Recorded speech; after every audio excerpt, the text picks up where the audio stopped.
Halo teman, salam berjumpa lagi. Aku ada cerita nih, dengarkan ya. Tapi sebelum itu jangan lupa, subscribe dulu, biar aku semakin semangat buat cerita-cerita sama kamu. Selamat mendengarkan.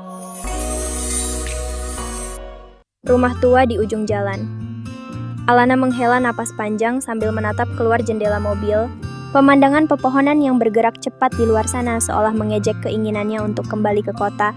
Baru 2 hari yang lalu orang tuanya mengumumkan bahwa mereka akan pindah ke desa kecil ini, jauh dari hiruk-pikuk Jakarta yang sudah menjadi rumahnya selama 16 tahun. Ayolah Al, jangan cemberut terus, ujar ibunya dari kursi depan. Kamu pasti akan suka tinggal di sini, udaranya segar, pemandangannya indah. Dan tidak ada teman, gumam Alana pelan. Namun cukup keras untuk didengar ayahnya yang sedang menyetir, "Hei, jangan begitu. Kamu belum mencoba berteman dengan anak-anak di sini," kata ayahnya. "Lagi pula, rumah baru kita bagus loh, ada halaman luas untuk kamu bermain." Alana hanya mengangguk malas. Ia tahu tidak ada gunanya berdebat. Keputusan sudah bulat, dan disinilah dia sekarang, terjebak di desa, entah berantah yang bahkan tidak muncul di Google Maps. Mobil mereka akhirnya berhenti di depan sebuah rumah bergaya kolonial. Cat putihnya sudah mengelupas di sana-sini, memberikan kesan angker yang membuat bulu kuduk Alana meremang. "Nah, kita sudah sampai," seru ayahnya riang. "Ayo turun dan lihat-lihat rumah baru kita." Dengan enggan, Alana keluar dari mobil. Matanya menyapu sekeliling, mengamati jalanan sepi yang hanya diterangi beberapa lampu jalan redup. Di ujung jalan, ia melihat sebuah rumah tua yang tampak lebih menyeramkan dari rumah barunya. Rumah itu, Alana menunjuk ke arah rumah di ujung jalan. Ibunya mengikuti arah telunjuk Alana dan tersenyum. "Oh, itu rumah kosong, sayang. Sudah lama tidak ada yang tinggal di sana." Ada sesuatu dalam nada suara ibunya yang membuat Alana merasa tidak nyaman, namun ia memilih untuk tidak bertanya lebih jauh. Seminggu berlalu sejak kepindahan mereka. Alana mulai terbiasa dengan rutinitas barunya. Bangun pagi, membantu ibunya di kebun, lalu menghabiskan sisa hari dengan membaca atau menonton film di kamarnya. Ia belum bertemu dengan remaja sebayanya di desa ini, dan sejujurnya, ia tidak terlalu peduli. Namun, pada malam ke-8, sesuatu yang aneh terjadi. Alana terbangun di tengah malam, kerongkongannya terasa kering. Ia memutuskan untuk turun ke dapur mengambil air. Saat melewati jendela di lorong lantai 2, matanya tertuju pada rumah tua di ujung jalan. Ada cahaya yang berkedip-kedip dari salah satu jendelanya. Alana mengucek matanya, berpikir mungkin ia masih setengah mengantuk. Tapi cahaya itu masih ada, berkedip dengan pola yang aneh. Seolah-olah ada yang mencoba berkomunikasi. Jantung Alana berdebar kencang. Ia ingin membangunkan orang tuanya, tapi takut dianggap kekanak-kanakan. "Mungkin cuma imajinasiku," gumamnya pada diri sendiri. Keesokan paginya, Alana memutuskan untuk menyelidiki rumah itu. Ia berjalan pelan-pelan mendekati pagar berkarat yang mengelilingi properti tersebut. Rumput liar tumbuh tinggi di halamannya, dan beberapa jendela tampak ditutupi papan "Hei, apa yang kamu lakukan di sini?" Alana terlonjak kaget. Seorang anak laki-laki sebayanya berdiri di belakangnya, menatapnya dengan curiga. Aku cuma penasaran dengan rumah ini," jawab Alana. Terbata-bata anak laki-laki itu mendengus. "Kamu pasti anak baru di sini, namaku Dimas." "Sebaiknya kamu jangan dekat-dekat rumah ini, kenapa?" tanya Alana, rasa penasarannya semakin bertambah.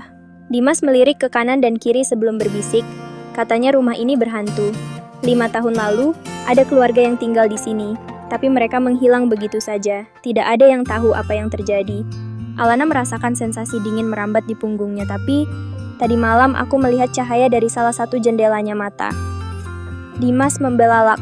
"Kamu yakin?" Alana mengangguk. "Ini gawat," gumam. "Dimas, ayo ikut aku, ada yang harus kuceritakan padamu." Dimas membawa Alana ke sebuah kedai kopi kecil di pusat desa. Mereka duduk di sudut ruangan, jauh dari telinga-telinga yang penasaran. "Jadi," Dimas memulai, "rumah itu sudah ada sejak zaman kolonial. Konon, dulu itu adalah tempat tinggal seorang tuan tanah Belanda yang kejam. Dia sering menyiksa para pekerjanya, bahkan sampai ada yang meninggal."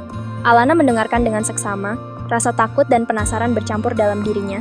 Setelah Indonesia merdeka, rumah itu sering berganti pemilik. Tapi tidak ada yang betah tinggal lama di sana. Selalu ada kejadian aneh, suara-suara misterius, barang-barang yang berpindah sendiri, sampai penampakan sosok berpakaian putih di jendela. "Lalu bagaimana dengan keluarga yang menghilang itu?" tanya Alana. Dimas menggeleng, "Tidak ada yang tahu pasti. Polisi sudah menyelidiki, tapi tidak menemukan jejak kekerasan atau pembunuhan. Seolah-olah mereka lenyap begitu saja.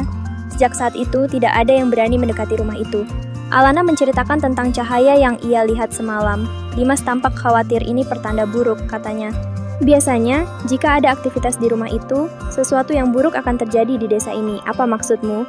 3 tahun lalu ada yang melihat asap keluar dari cerobong rumah itu. Seminggu kemudian, kebakaran besar melanda pasar desa. Tahun lalu, suara piano terdengar dari dalam rumah. Beberapa hari setelahnya, banjir bandang menerjang desa bagian bawah. Alana merasakan keringat dingin membasahi telapak tangannya. Jadi apa yang harus kita lakukan? Dimas terdiam sejenak sebelum menjawab, kita harus mencari tahu apa yang sebenarnya terjadi di rumah itu. Mungkin dengan begitu, kita bisa menghentikan apapun yang akan terjadi selanjutnya. Malam itu, Alana dan Dimas bertemu di depan rumah Alana. Mereka membawa senter, tali, dan tas ransel berisi air serta makanan ringan. Rencana mereka sederhana, masuk ke rumah tua itu dan mencari petunjuk tentang apa yang sebenarnya terjadi. Kamu yakin ini ide bagus? Tanya Alana ragu-ragu saat mereka berjalan mendekati rumah angker tersebut. Dimas mengangguk mantap.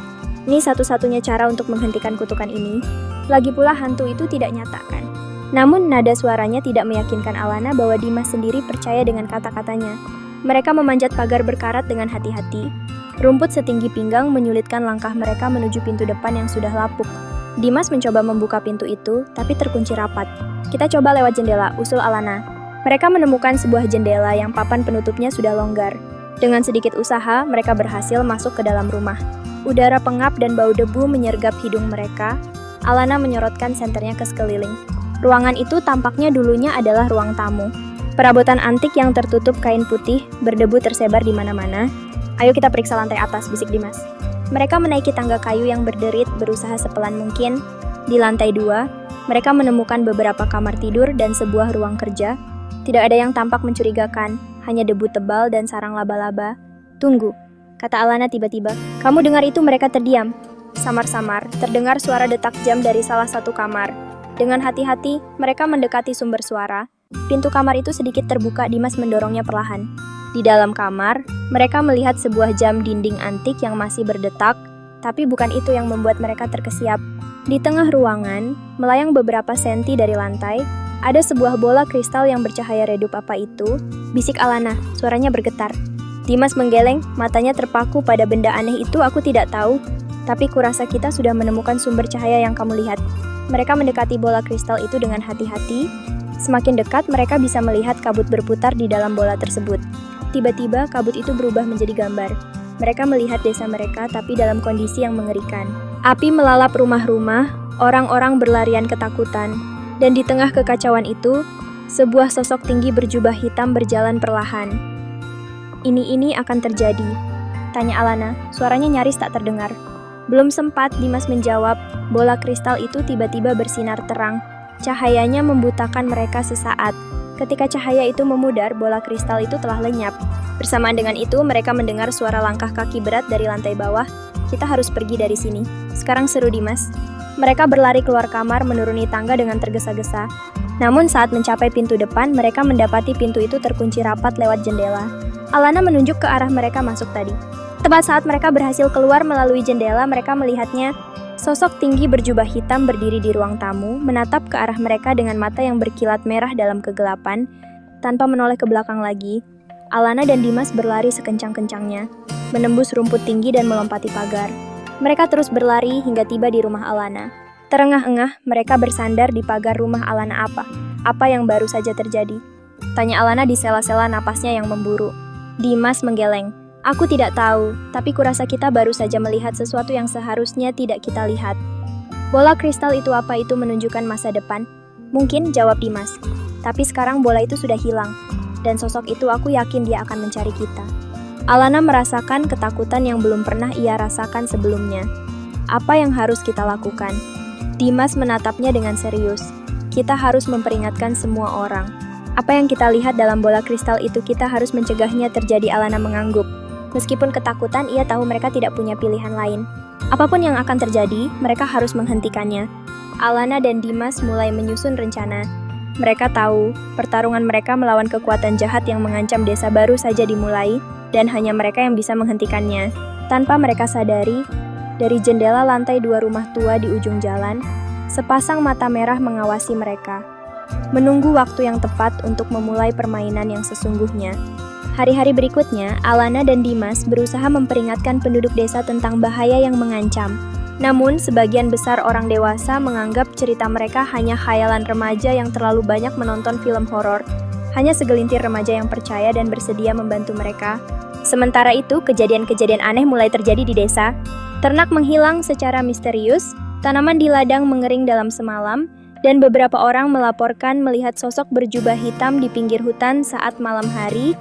Alana dan Dimas bersama dengan teman-teman baru mereka, Santi, Randi, dan Sari, membentuk kelompok kecil untuk menyelidiki dan mencoba menghentikan kutukan yang mengancam desa.